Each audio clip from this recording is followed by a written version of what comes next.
this is Miss Janelle with another science fun video. So for this video, we aren't actually going to show you how to make something because our project for this week is a STEM challenge, which means that I challenge you to this project and you have to figure out the best way to achieve it. So the STEM challenge is actually an environmental challenge and it is an oil spill cleanup. So in a kit you got from the library, you're going to have these items as well as some oil and some cocoa powder. So what you need to do is mix the oil and the cocoa powder together, and that is going to be the oil that you are going to spill into a container of water. So you're going to want to get a bucket of water, a bowl of water, and then spill the oil over top of it.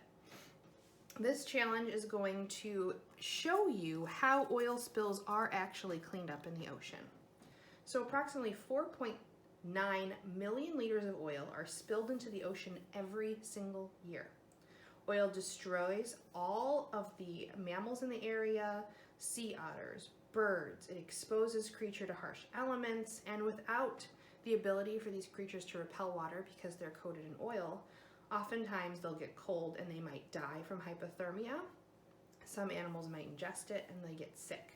So whenever there's an oil spill, they always send out a team of people to help clean it up. So we're going to explore the different ways that oil spills are cleaned up using some of the items from our kit. So you're going to get basically an introduction paper that has all of the information on it and what each one of these kind of represents. These aren't going to be the actual tools, but they're going to be very, very close. So in an oil spill, there are booms, which will be represented by string or yarn in your kit. And these are kind of roped around oil and drug in. Skimmers, which skim the surface. That's what this popsicle stick represents. Synthetic absorbent materials, which is what our cotton balls will represent. Then organic absorbent materials, which is moss. Sometimes they use hair.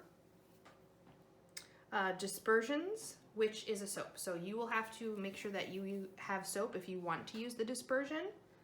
And then lastly, mechanical separation, which usually is like a suction. So you're going to use your straw in a way where you put the straw in the water, put your thumb over it, pull it out, and it's going to take some of the water out.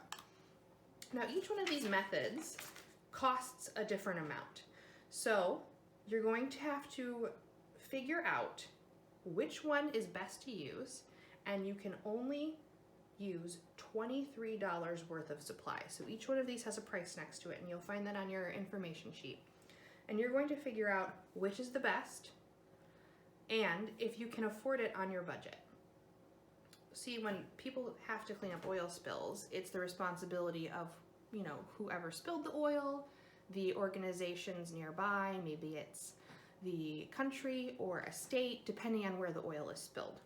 So they have to make sure that they have enough money to get the oil out of the water, and they want to make sure that they're using the best, most effective method.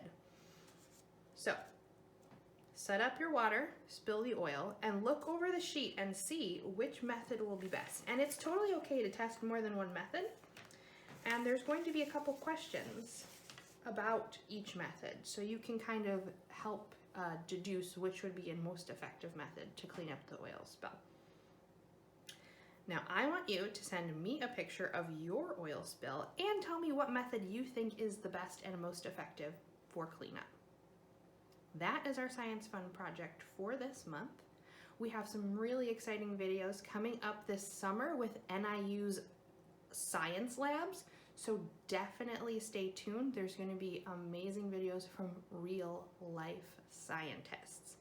So have fun, and I hope to see you at the library very, very soon.